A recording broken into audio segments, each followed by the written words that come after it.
আসসালামু আলাইকুম dear students. Post modifier আমরা অনেক রুল আছে পোস্ট মডিফায়ার, তার মধ্যে আমি ইনফিনিটিভ এবং ইনফিনিট ফ্রেজটা দেখাচ্ছি। এখন দেখো এখানে he was lucky, post modified verb with an infinitive an English family of mister Scott. এখন যদি আমরা ইনফিনিটিভ চাই, পরীক্ষায় ইনফিনিটিভ চাইলে যদি ইনফিনিটিভ চাই, ইনফিনিটিভ তখন আমরা টু প্লাস ভার্ব নেব, অর্থাৎ কারণ বুঝাবে টু প্লাস ভার্ব। এখন হি ওয়াজ লাকি, এখন an English family of mister Scott. এখন আমরা টু টু প্রথমে যখন ইনফিনিটিভ চাইবে তখন টু ব্যবহার করব, টু গেট মিনিং অনুযায়ী। যেমন the boy came here dash, infinitive তখন লিখব টু লার্ন। তারপরে I went to market dash, to buy. To plus ভাবকে ইনফিনিটিভ বলে, টু প্লাস ভাব বসাবো। পোস্ট মডিফায়ার যদি ইনফিনিটিভ চায় তখন টু প্লাস ভাব নেব।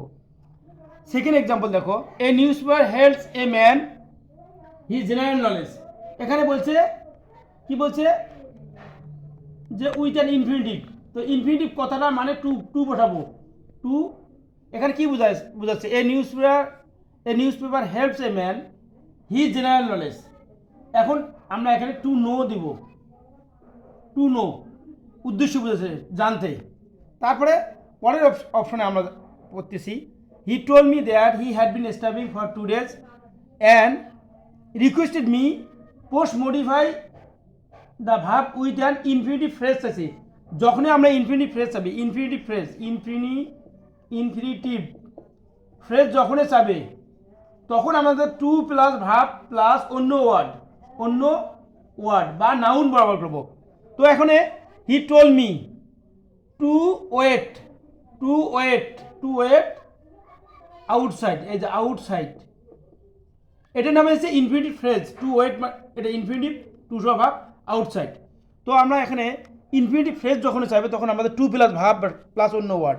যেমন আই কেম, আমি এখানে এসেছিলাম, কেম হেয়ার ড্যাশ উইথ ফ্রেন্ডস, বন্ধুদের সাথে এখানে এসেছিলাম।